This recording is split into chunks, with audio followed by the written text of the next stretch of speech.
waxay kulanti wanaagsan saaxiibeel soo dhawaada waxaan rabaa inaad la wadaago mowqifka isdiidan ee ONLF iyo waliba sidoo kale dawlad deegaanka Soomaalida ee markaasi wada hadallada Itoobiya maxaa se ka cusub hadalka uu ka yaabsaday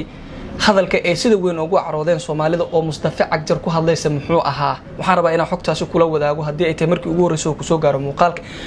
noola gare oo share gare hadii bogan ay tahay markii ugu horeysay ee aad aragto fadlan ka mid noqo saaxiibadeena ee nagu xiran maalinlaha ay halkaan wararkeena ugu la socdo mahadsanideen soo dhawaada madaxweynaha dawlad deegaanka Soomaalida Mustafa Cagjar ayaana hadal si weyn Soomaalida ugu caroodeen ku hadlay xilli shir halkaasi ugu socday uu ku sheegay in Soomaalida ay markaasi uu kala dhantaalayo uusan mowqifkiisa ahayn in doorkiisa uu ku qaato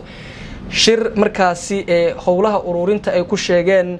waa markaasi ajendayaasha xulashada ergooyinka ee deegaanka Soomaalida madasha wada tashiga qaran ay ku tilmaameen ee dalkaasi Itoobiya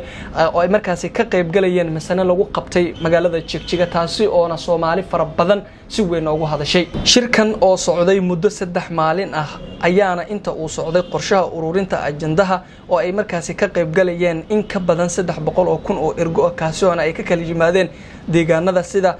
markaasi la sheegay misna lagu sheegay qoraalka ee ka soo baxay wasaaradda warfaafinta deegaanka Soomaalida kaasi oo na si weyn looga hadlayay qorshayaasha Itoobiya iyo waliba damaca Soomaaliya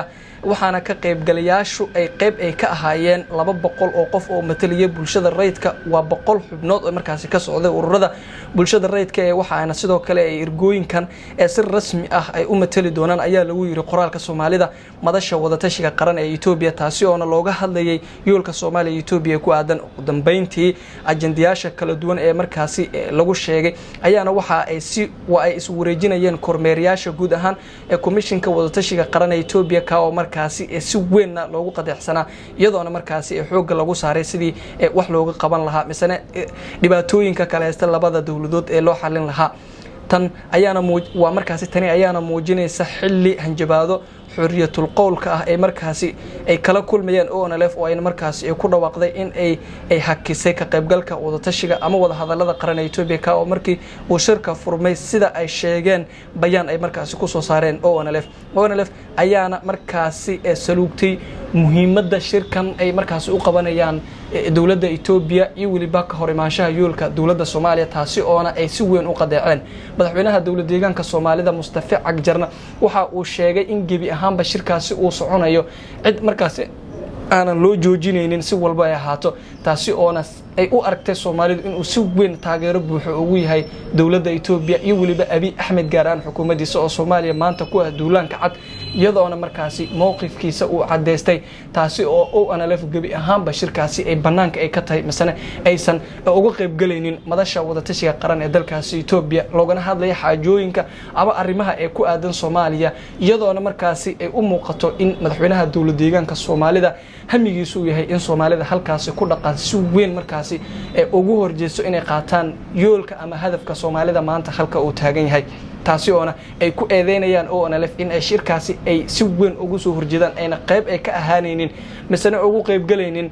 iyagoona markaasi la sheegay in Soomaalida halkaasi lagu bahdilayo misana markaasi hadafka Soomaaliga ee aan lagu tixgelinaynin